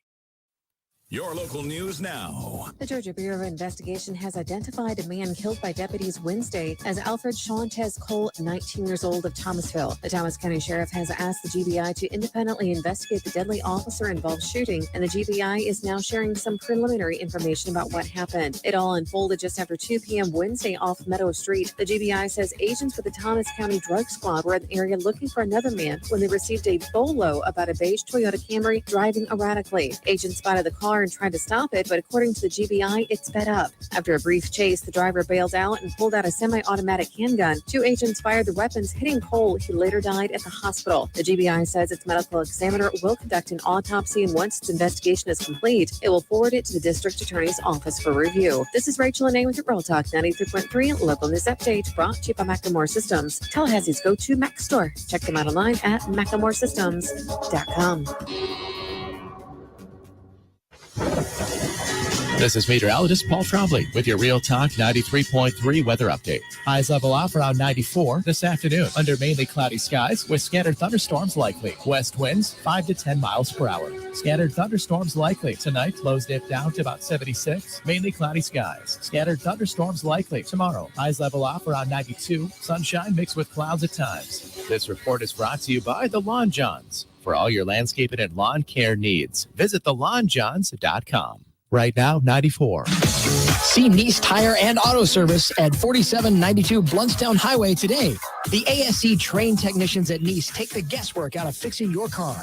That's why wherever you see the Goodyear sign, you'll find what you want in tires and service. From preventative maintenance to a major overhaul and everything in between, you name it. Plus, Nice's services are backed by a nationwide limited warranty. Stop by Nice Tire and Auto Service. 4792 Bluntstown Highway, just west of Capitol Circle. My man Eddie. Jeff, what's happening, dude? Bears eating people all over the place. I read another article today. It's the third one in the last month of somebody getting mauled to death by a bear.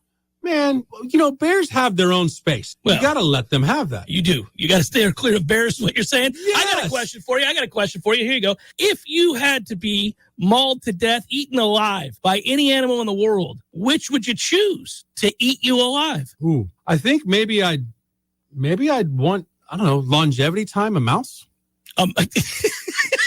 Just a slow burn. Slow burn. This thing just finished the pinky. It's been a month. I could go to work. I could still do my thing. I could probably live 30 years. I thought you were going to say great white because it'd be quick, or a grizzly. We went with mouse. Yeah, mouse. Okay. Mouse it is. Gordo's bringing the flavor and flair of Cuban food to Tallahassee since 1996. The Jeff Cameron Show, brought to you by Orange Theory Fitness. 2 Tallahassee locations, Midtown on Thomasville Road and Northside in the Village Common Shopping Center. Online at orangetheoryfitness.com.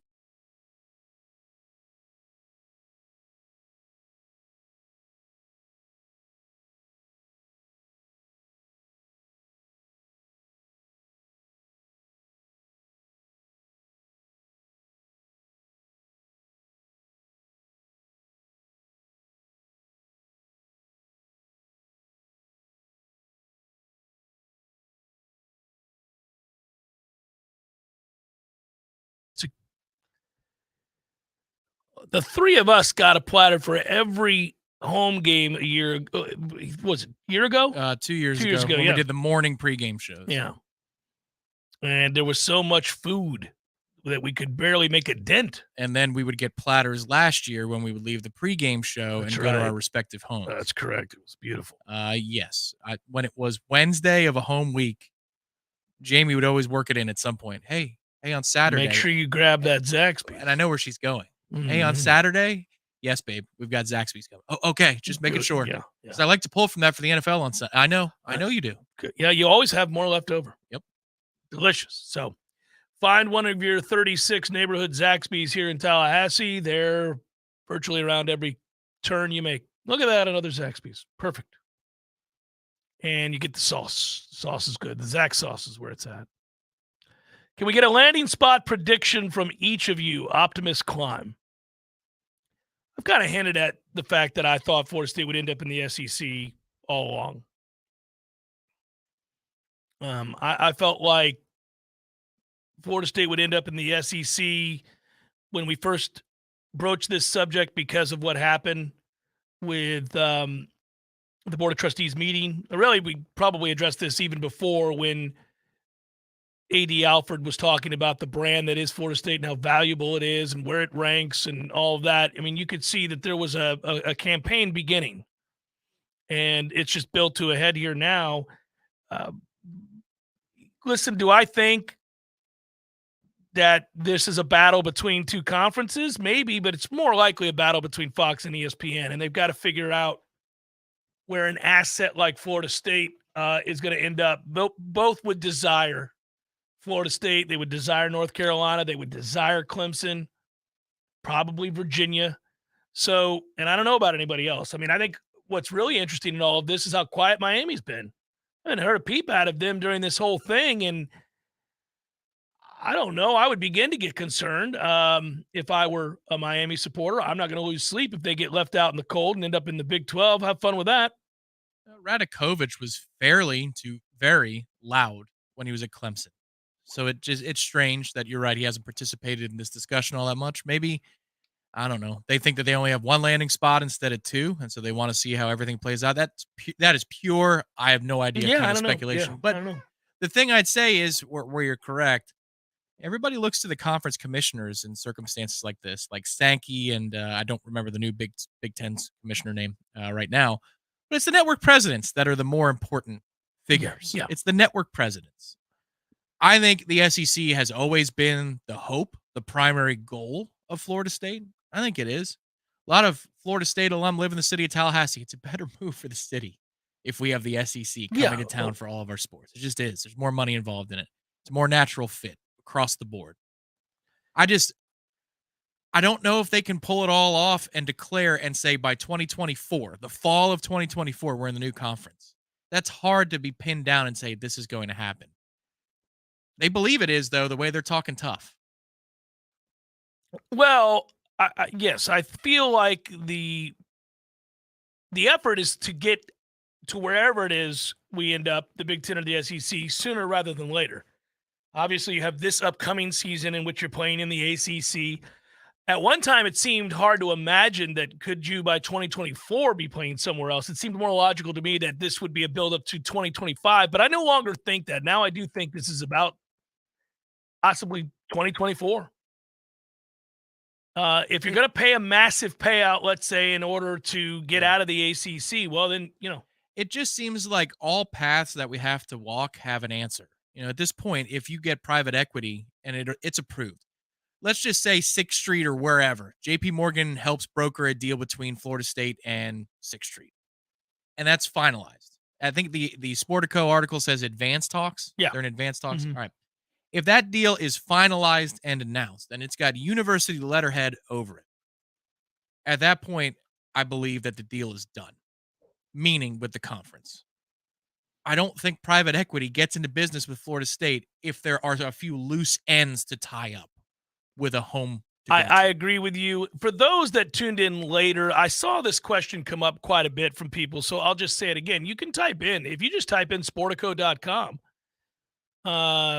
you'll see the headline, Sportico, the business of sports. But the story headline, if you're looking for that, the one involving Florida State, is Florida State taps JP Morgan for equity raise as ACC decision looms.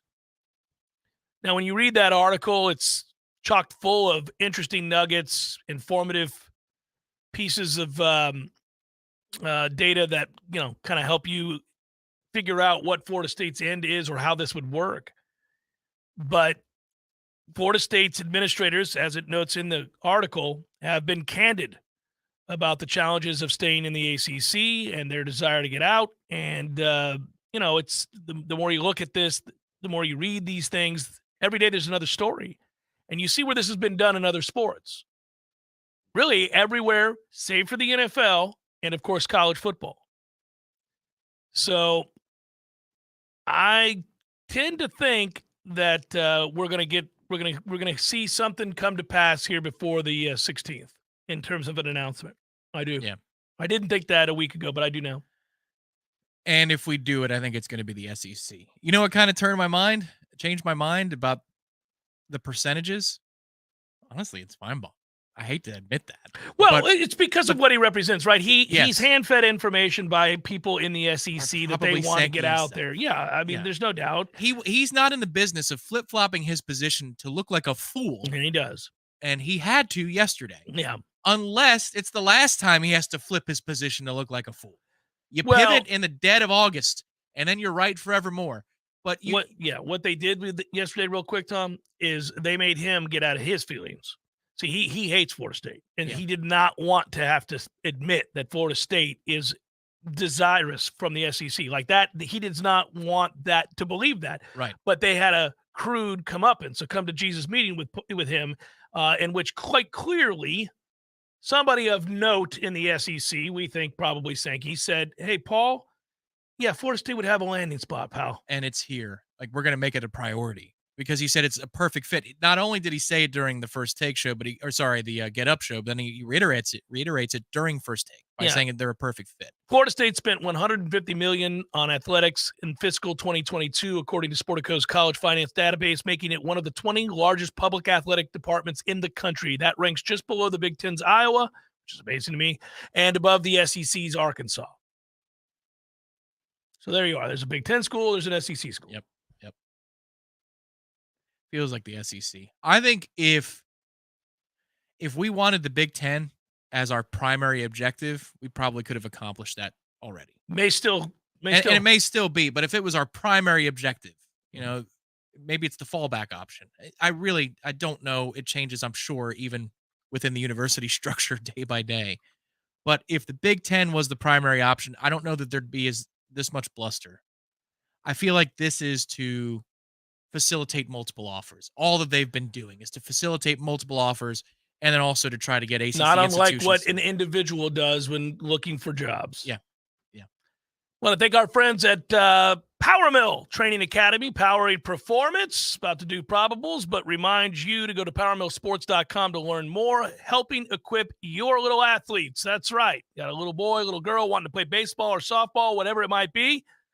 Get them on over to Power Mill Training Academy, where they'll be equipped with the tools necessary to succeed, right? Fundamentals, strong fundamentals, knowing how to play the game the right way so that you can succeed and utilize your athleticism. They do it all at Power Mill, powermillsports.com. Cue it up, sir.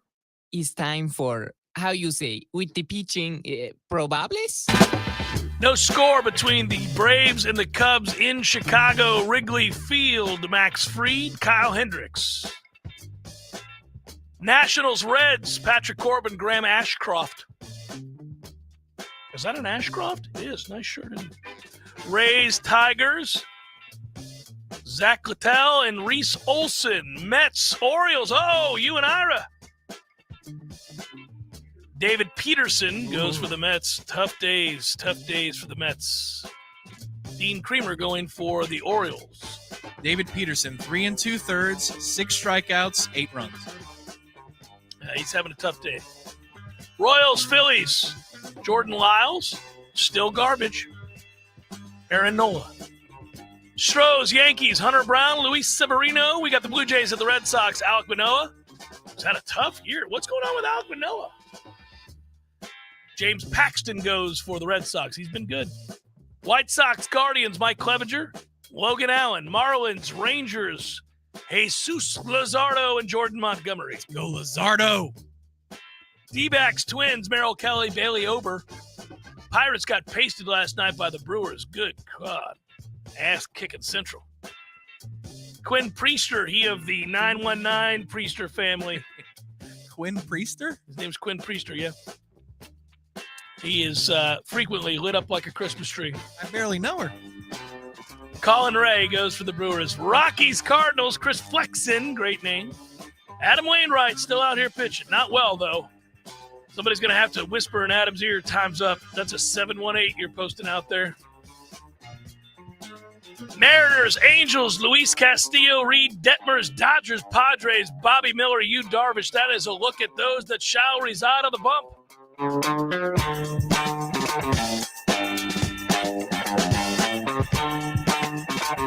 Bow, bow, down.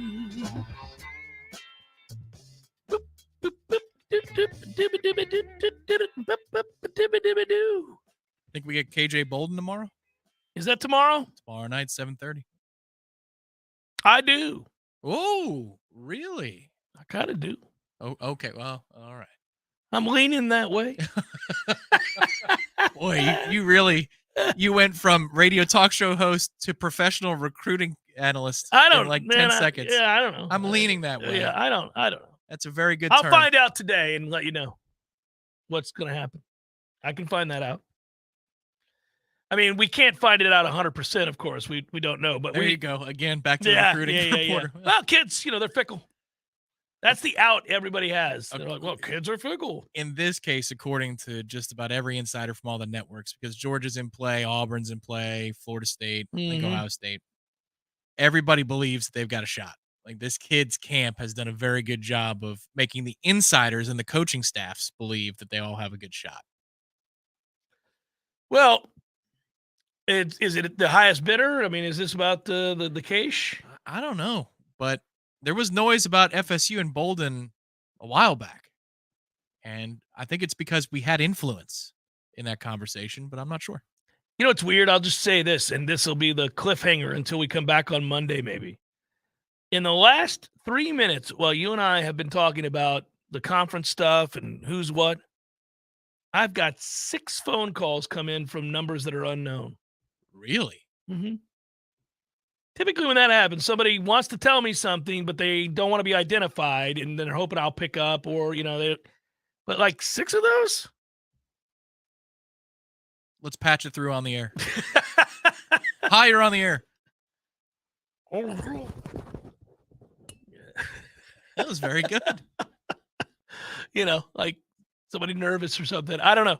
We did it, buddy. Yeah. Oh, no. You're on the air. Oh, who's this? Prank caller.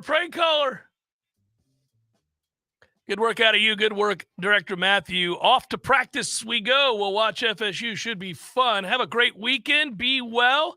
Peace.